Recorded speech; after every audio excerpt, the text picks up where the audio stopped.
Morning of departure to go across the Gulf. We're up, we're out of bed. I've strapped the jack stays on the deck so that we can now get our lifelines and our jack stays set up. We'll be wearing harnesses all the way across, daytime and nighttime. Tom's going to hate that.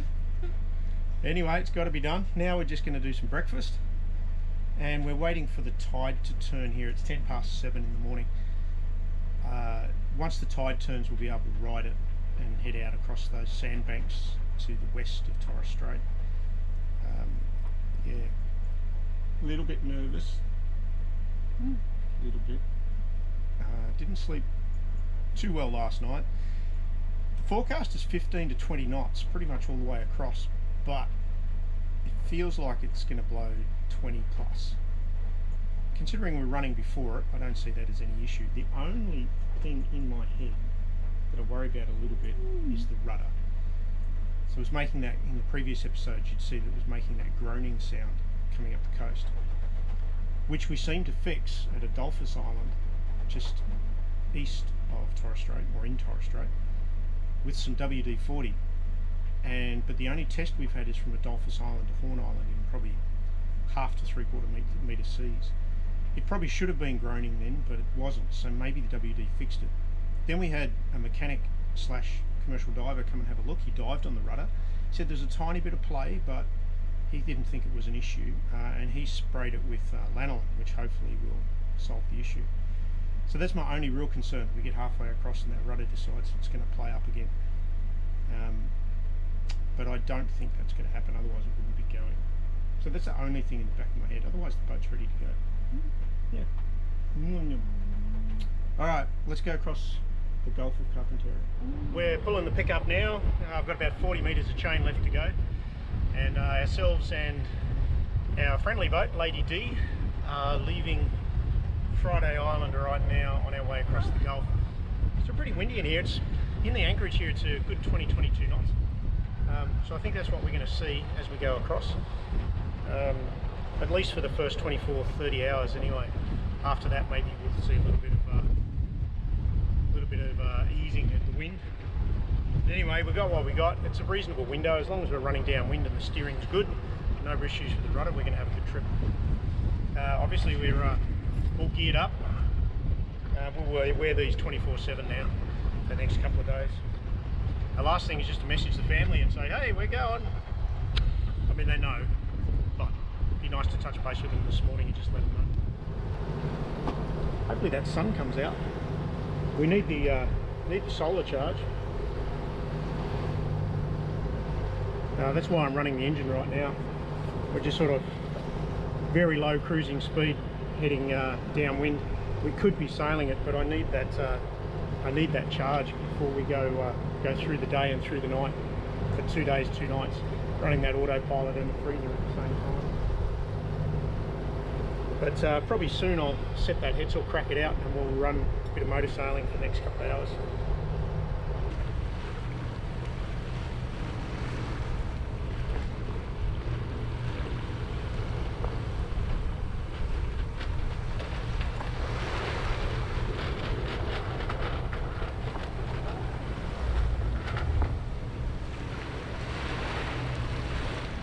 So we just set the head sail, still motor sailing, just need to charge those batteries a bit, so it looks like it's going to be a cloudy, overcast day all day today. There's the harness we clipped on, and I've got that on a running jack stay that goes all the way from the stern all the way up to the bow, so I can access both sides all the way, run free. So here we go. Safety on board, number one. Lady D's cracked her head sail out as well. Now we just get to cross the Gulf. Bye bye Torres Strait. Plan is to head out past this North Cardinal mark here into the shipping channel, and then pass out through, what is it, Gannett Passage. Pass out through Gannett Passage, and then we'll be free and clear to set our course direct for Cape Wessel in Northern Territory, which is quite some distance away. It's going to take us all night just to get off the sandbanks of Torres Strait. And that's our eventual destination all the way over here at Manchinimbar Islands or something, Cape Wessel, Northern Territory. So this trip this morning is all about timing, really. We're trying to, I didn't realise how strong the tides are here through Torres Strait, and certainly going across these sandbanks through these channels, there's a likelihood of getting a strong wind against tide effect, and I'm trying to time it so that we end up passing through those passages there on slack water or very close to it. So at the moment we do have the tide running against us, but in 2.5 to 3 hours time I'm expecting the tide to drop away. You know, I've been watching tides for years and years. You know, it's, you read it out of a book and you get the times and you work out where you are, your primary, secondary ports, whatever. But up here in Torres Strait, even though I'm looking up the tides, they don't seem to be matching up. Just a small change of location by a mile can make a huge difference on the tide, and it's very, very unusual place. So anyway, I'm hoping I timed it right. If not, well, it could be a little bit bumpy. So we must be pretty much right on the limit of phone and internet, but I just got a beautiful message from my beautiful sister in Victoria. Big shout out to Sue. Thanks for those encouraging words, really means a lot. Thank you for that. I love you, sis. As we pass through these narrow banks and passages and sandbanks, there's lots of structure happening on the ground, and with the conditions quite light, probably 12 to 15 knots of wind. Seas calmed down a little bit now, but I think the tide is easing, so that wind against tide effect is starting to ease up. So I feel confident that I can handle the fish now. So Spanish mac would be nice. Fingers crossed.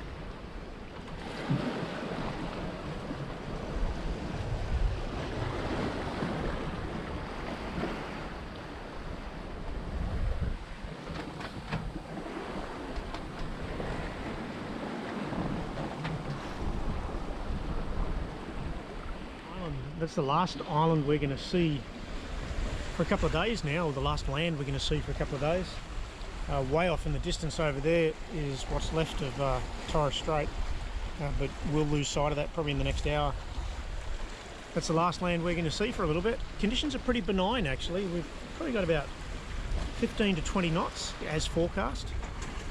We've got the tide now just turned with us according to my chart plotter, and that's eased off this wind against tide a little bit, but it's definitely a bit of a washing machine around here. There's waves coming from about 2 different directions, maybe 3, and every now and then they stand up and the boat rolls. So yeah, I can imagine this place in the wrong conditions. You know, the wrong tide, wrong wind at night.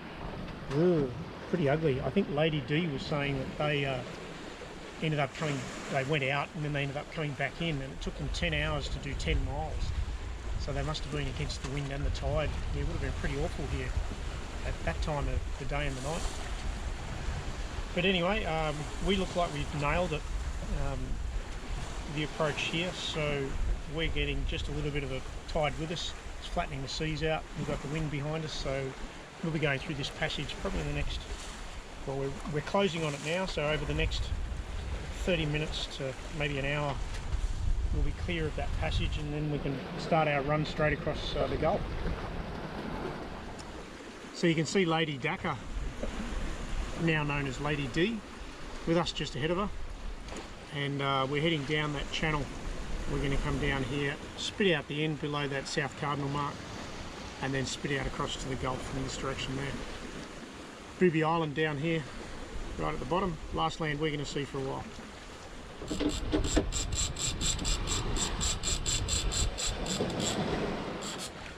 Half an hour after we cleared the channel there at the western side of Torres Strait, feels like a reasonable fish. It's always difficult to tell, you know, if you side hook these things, they feel enormous. This guy's certainly taking a fair bit of line. It's going to take a while to get him in. I'm slowly winning this fight. Very heavy on the line, so hopefully it's a big fish, not just hooked through the side. I can feel the tail flicking when he gives it a bit of a fight, but I'm just starting to win. Go happy.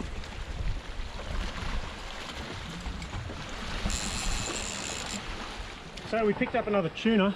Not like we need another tuna, but anyway, there it is. It's hanging on the back of the boat there. I'm just going to go and deal with them in a minute. I like to keep them there to calm down a bit before I try and deal with the lure. That tuna's gone straight from the ocean to the pan. There he is. So just cut up really thin, and threw a bit of lemon, a bit of salt, a bit of pepper, and I'll just fry them up so they're a little bit brown, and then we'll munch them in the cockpit. And an easy lunch.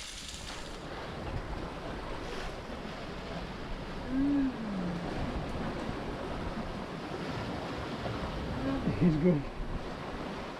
Yeah, so yellowfin straight out of the sea, cooked up with a little bit of salt, a little bit of pepper, a little bit of lemon.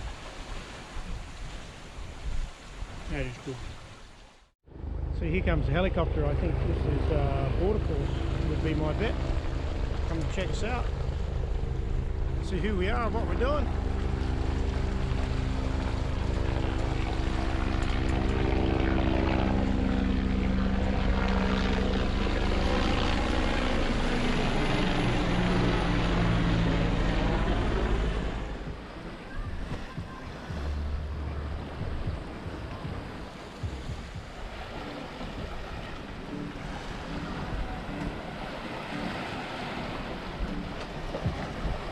So we're just settling in for the afternoon. I'm getting ready for sunset and then the night shift. It's still a little bit rolly here. There's a fair bit of swell coming out of the Gulf. Yeah, it's kind of earlier today we had it coming from 3 different directions. At least now it's only coming from, well, really one and a half directions, really. Not doing too bad. But pretty sure there's a current running against us, because our GPS is showing us at about 4.5 to 5 knots, but well, I know we're going faster than that through the water. I can see it. So I'm sort of think that we might have the tide running against us here somehow. Anyway, if that's the case, it'll even out. 267 nautical miles to go, 2 days, 7 hours at this pace. I think we'll speed up. We'll get in there a bit earlier than that.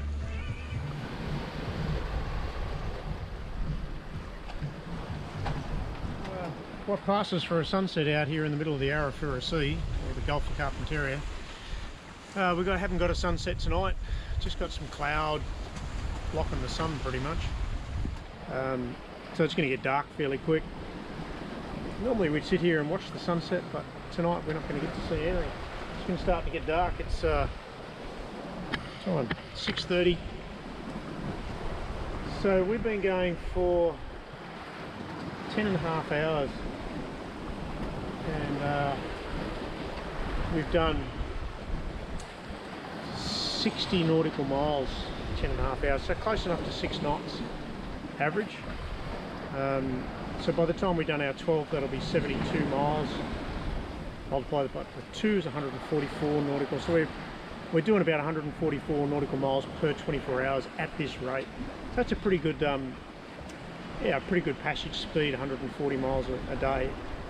So I'd be happy with that. So hopefully we can wake up 12 hours from now, which is 0800 in the morning, 8 o'clock in the morning. We departed at 8 o'clock in the morning, and hopefully we'd be up around that 140 mark. So we'd be close to halfway after the first 24 hours. So that's a pretty good run. Anyway, see how we go. Doing sort of mid to high 5s at the moment. Looks a little bit faster. I still think we've got a bit of tide pushing against us here somehow. I really don't know the tidal movement through here, and the charts don't show it, so don't know. Anyway, instead of cooking tonight, I'm just going to light the oven, bang in some Coles brand garlic bread, and we're going to munch on that. That'll be dinner tonight, and then maybe snacks during the night if we still get hungry. We'll sleep up here in the cockpit, take it in turns, keep a lookout, and we've got the AIS up. We've got Lady D behind us. They've been struggling a little bit today to keep up with us. I actually thought they'd be going a little bit faster, but you know, they're just, I guess, a little bit slower. But they've been having some trouble with weather helm coming down the front of a wave, or a little bit of broaching. The boat wants to broach apparently. So I don't know. I don't know their cat, so I can't really suggest anything. See you in the morning.